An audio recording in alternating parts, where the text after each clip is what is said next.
It's 2 in the morning, and your dog is standing in the middle of the room, staring at the corner. Not the interesting corner.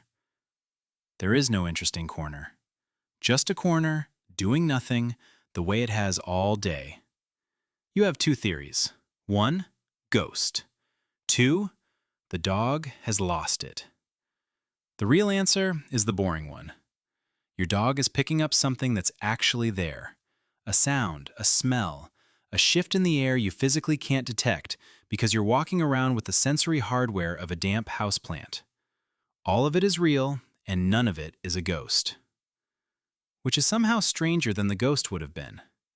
To understand what's in that corner, you have to start with how badly you lose to a dog at sensing anything at all.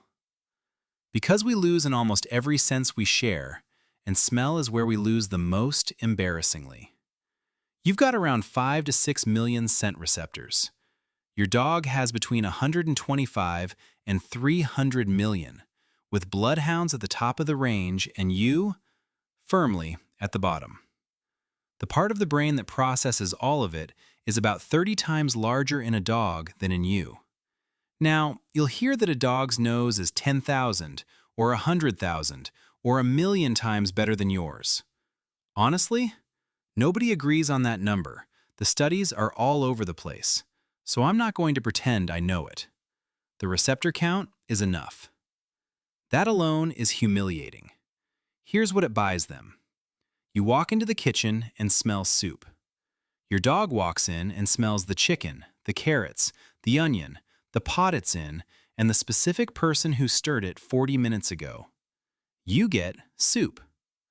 Your dog gets the entire police report. And there's a second device you barely have. It's called the vomeronasal organ, tucked above the roof of the mouth, and it's a dedicated reader for the chemical signals animals leak without meaning to. You're broadcasting this stuff constantly and have no idea. Your dog has been quietly reading it the whole time, and we'll come back to what it reads off you, because that's the unsettling part. But smell was only half of that corner at 2 in the morning. The other half was sound. And the ears are doing something nearly as ridiculous as the nose. A young human with good ears tops out around 20,000 hertz, and that ceiling only drops as you age. Most adults are closer to 12,000. Your dog hears up to about 45,000. That entire band above your limit, where a mouse shifts inside the wall and electronics whine, is just open to them. A whole layer of sound you were never invited to. This is why your dog reacts to nothing. It's never nothing. It's a truck 3 streets over. It's the high whine your phone charger makes that you can't hear and your dog has endured for years. To you, the room is silent. To your dog, it has a soundtrack. And the soundtrack is irritating. Quick myth, because the internet always botches this one. No, dogs don't hear in the millions of hertz.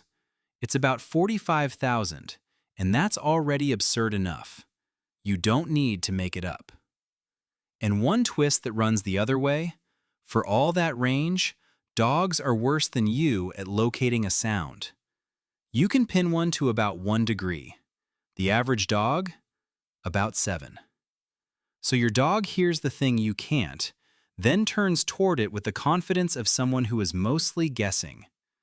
Wins the war, loses that one battle. So that solves the corner.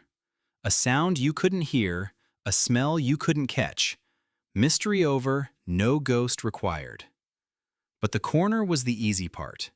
Because your dog isn't only reading the room, it's reading you. And this is the part I told you we'd come back to. Because you leak far more than you think. It starts with stress. In 2022, researchers at Queen's University Belfast wanted to know if human stress has a smell. So they took breath and sweat from people before and after a stressful task. The task was beautifully cruel. Count backward from 9,000 in steps of 17 out loud while researchers watched. Try it sometime. The stress arrives instantly. Then they brought in 4 dogs to pick the stress sample from the calm one taken from the same person 4 minutes apart. The dogs were right, 93.75% of the time. So when you walk in convinced you're hiding how your day went, you're hiding nothing. Your dog had it before you got your shoes off. Quick break. If this is landing, gently tapping the like button genuinely helps the video reach more people, and it costs you nothing. Now, stress is the harmless end of this. It gets more serious because the same nose that smells your bad day can be trained to smell disease. In a 2006 study, ordinary household dogs learned to detect lung cancer on a person's breath and hit around 99% accuracy. Others have flagged breast, bladder, ovarian, and skin cancers. But before you picture a flawless cancer scanner with fur, the accuracy swings wildly. The same style of test that hit 99% for lung cancer dropped to about 41% for bladder cancer elsewhere. The same dog can be brilliant one day and barely beat a coin flip the next, depending on training and what it's sniffing. It's real. It's just not magic. And if cancer is where it gets serious, seizures are where it gets strange. Plenty of people with epilepsy say their dog knows one is coming, sometimes minutes ahead. For years, that got waved off as a sweet story. Then a 2019 study in Scientific Reports pinned down one piece of it. A seizure actually has an odor, and the dogs could smell it. So there's something real there. What's not settled is the prediction. Whether a dog can reliably warn you before a seizure, and how, is still openly debated. Reported warning times run from 10 seconds to 5 hours, with no agreed mechanism.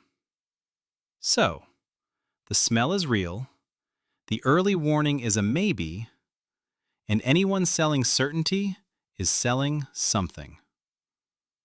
And that line, real signal, oversold as prophecy, is exactly the line the biggest claim of all walks straight over.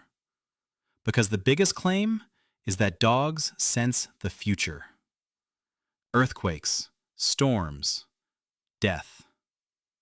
This is the one I most wanted to check, and it's the shakiest of the lot. People have said animals predict earthquakes for a long time. The earliest written account is Greece, 373 BC. Rats and snakes and weasels clearing out days before a city was flattened. Great story. The problem is that 2,000 years later, we still can't back it up. In 2018, scientists reviewed 180 separate studies on animals predicting earthquakes. The verdict was, politely, a shrug. Most of the evidence couldn't be tested rigorously. The U.S. Geological Survey, the actual earthquake people, say plainly that no reliable connection has ever been shown. Earthquake geologists will tell you flat out they've never seen a convincing study that any animal knows a quake is coming. So what's really happening when a dog predicts one? The answer is almost insultingly simple. A quake throws out two waves. A small, fast P wave first, then the big, slow S wave you actually feel a few seconds later. Humans miss the P wave. Dogs, with the better ears and a feel for vibration, sometimes catch it. The dog isn't predicting anything. The earthquake already started.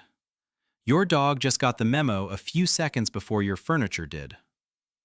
And that's the whole trick, every time. There's no ESP, no ghost, no mysterious sixth sense.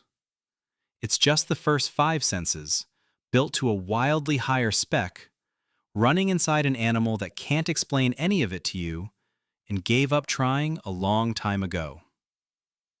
So next time your dog freezes and stares at an empty corner, you can put the ghost away.